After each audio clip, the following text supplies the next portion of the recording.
আপনি কি জানেন আম দিয়ে কচুর খাড়া রান্না করা যায়?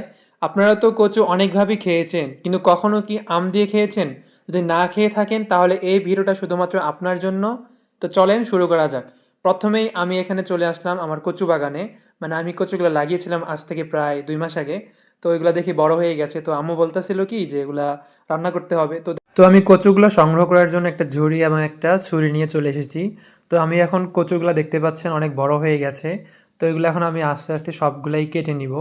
তো প্রথমেই কিন্তু আমি বড় বড় যে কচুগুলো আছে এগুলা কাটবো। তো এর পরবর্তীতে যে ছোট ছোট কচুগুলো আছে ওইগুলাও কেটে নিব। তো আমার এখানে কিন্তু আমি সব ধরনের কচুগুলাই কেটে নিচ্ছি। আপনারা কি করবেন যে কচুর যে মাঝখানে যে পাতাটা থাকে শুধুমাত্র ওইটা কাটার চেষ্টা করবেন, কারণ আপনাদের যদি বেশি কচু হয়ে থাকে আর আমার তো এখানে খুবই কম কচু, তাই আমি আর কি মাঝখানে পাতাটার সাথে সাথে দুই সাইডে যে পাতা থাকে দুইটা ওইটাও নিয়ে নিচ্ছি। তো এরপরে যে ছোট কচুগুলো আছে আমি সেইগুলো কাটা শুরু করে দিয়েছি। তো আমার প্রায় সবগুলা কচুই কাটা আস্তে আস্তে শেষ হয়ে যাচ্ছে, দেখেন সব কচুই নিয়ে ফেলেছি আমি, মানে বেশি নিব না, অল্প একটু নিব। তো কচু কাটা শেষে যখন আমি নিয়ে আসি বাসায়, বাসায় নিয়ে এসে এগুলো এখন আমাকে ছোট ছোট পিস করে কাটতে হবে। তো আমি প্রথমেই বটি নিয়েছি, তো বটি নিয়ে পরে ছোট ছোট পিস করে কাটতেছি। তো আমি মূলত এই রেসিপিটা শিখেছি আমার দাদির কাছ থেকে, কারণ ছোটবেলায় দেখতাম দাদি এভাবে রান্না করতো। তো যারা যারা উত্তরবঙ্গের আছেন তারা নিশ্চয়ই এই কচুর খাটা খেয়েছেন, কারা কারা আছেন তারা নিশ্চয়ই লাইক কমেন্ট করে জানিয়ে দিবেন। তো এটা আসলে এত ভালো লাগতো ছোটবেলায়, যার কারণে এখনও প্রায় প্রায় খাইতে মন চায়। তো যখন খাইতে মন চায় তখন আম্মুরে বলি, আম্মু রান্না করে দেয়। তো আজকে ভাবলাম যে আপনাদের সামনে দেখাই। আমি কিন্তু এভাবেই সবগুলা কেটে নিব। তো কেটে নেওয়া হয়ে গেলে কিন্তু আমি পানিতে ধোবার আগেই একটা সাসপেন্স নিয়ে নিয়েছি। এই সাসপেন্সে এখন আমি 1 লিটার কিংবা 2 লিটারের মতো পানি দিয়ে নিব। মানে পানি এখানে কিন্তু আমাকে বলক পাড়াতে হবে। আর খাটা রান্না করতে কিন্তু গরম পানি লাগবেই লাগবে। আপনারা কিন্তু স্টেপ বাই স্টেপ সবগুলা ফলো করবেন। তো আমি এখন কচুগুলা ধোয়ার জন্য এখানে পানি ছেড়ে দিয়েছি। তো এক এক করে সব কচু দিয়ে দিব। আর ওই যে তেল ছাঁকনি আছে একটা, ওটা দিয়ে আমি এখন কচুগুলা ধুয়ে নিচ্ছি। তো দেখেন এদিকে আমার পানিগুলা বলক চলে এসেছে। তো এখন আমি এই পানিতে 1 চা চামচ পরিমাণ লবণ দিয়ে নিব। এরপরে আমি মরিচ দিয়ে নিব, কয়েকটা মরিচ পিস পিস করে কেটে নিয়েছি দুফাট্টা করে। এরপরে আমি একটা পেঁয়াজ দিয়ে দিব, একটা পেঁয়াজ আমি কুচি কুচি করে সুন্দর করে হাত দিয়ে মুচড়িয়ে পরে দিয়ে দিব। এরপরে আমি রসুন দিয়ে দিব, কয়েকটা 4টা রসুন। তো 2টা রসুন এখানে দিয়ে দিব, আর 2টা রেখেছি আমি থেতলে, ওইটা আবার ফোড়ন দিতে হবে। তো এরপরে এগুলো লাড়াচাড়া দিয়ে কচুগুলো দিয়ে দিব। আর কচুগুলা আমার কিন্তু সবগুলো আস্তে আস্তে করে দিতে হবে, যেন কড়াইতে যেন ধরে। এভাবেই আমি সবগুলো কচু দিয়ে নিয়ে পরে ঢাকনা দিয়ে ঢেকে দিব। ঢাকনা দিয়ে ঢেকে রেখে গরম পানিতে বলক পাড়তে দিব, যাতে কচুগুলা যেন আস্তে আস্তে সিদ্ধ হয়ে কমিয়ে আসে আর কি।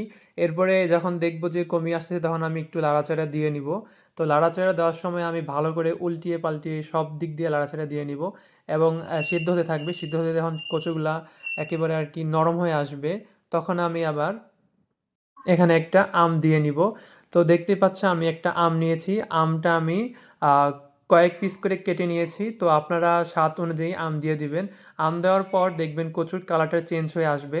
যদি কচুর কালারটা হালকা একটু হলুদ কিংবা লালচে কালার ধরে আসে তাহলে বুঝবেন যে আমের টকটা সেটা সম্পূর্ণ কচুরতে উঠে গেছে আর কি, অর্থাৎ কচুটা টক টক হয়ে গেছে। তো দেখতে পাচ্ছেন আমার একটা কালার চলে এসেছে, কচুর একটা কেমন হলুদ হলুদ ভাব।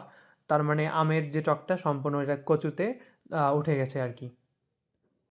এরপরে যে ঘুটনা আছে, তো এই ঘুটনা দিয়ে আমি ভালো করে কচুগুলা ঘুটিয়ে নিব, যাতে কচুগুলা একেবারে মিক্স, অত বেশি না আবার, মানে একটু মিক্স মিক্স যেন হয় আর কি, যাতে এই যে লম্বা লম্বা কচুগুলো এটা যেন আর কি মিক্স হয়ে যায়।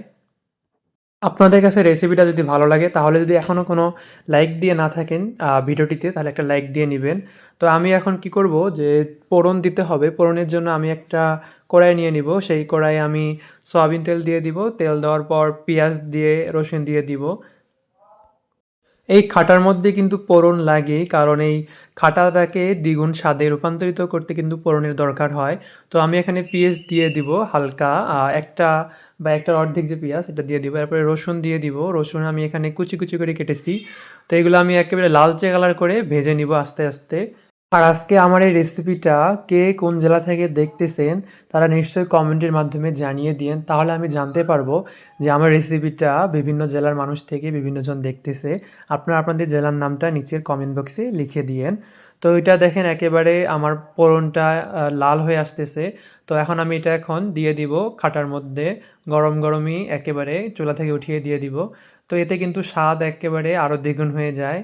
ফোড়নটা দিয়ে আমি হালকা কিছুক্ষণ নেড়েচেড়ে নিব, বেশি না, চুলাটা জ্বালানি থাকবে আর কি। তো মানে যাতে এটা মিক্স হয়ে যায়, ফোড়নটা যেন সম্পূর্ণ খাটার সাথে মিক্স হয়ে যায় আর কি।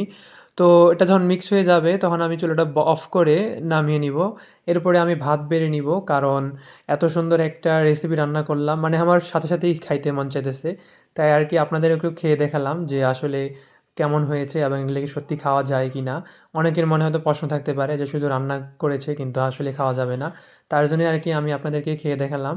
তো ভিডিওটা আপনাদের কেমন লেগেছে? যদি ভালো লেগে থাকে তাহলে নিশ্চয়ই এরকম ভিডিও আরও পাওয়ার জন্য চ্যানেলটিকে সাবস্ক্রাইব করবেন, এবং যদি এখনও লাইক না করে থাকেন ভিডিওটিতে একটা লাইক দিয়ে দিবেন। আর যদি কমেন্ট না করে থাকেন তাহলে কমেন্ট করে দিবেন যে ভিডিওটা আপনাদের কেমন লেগেছে।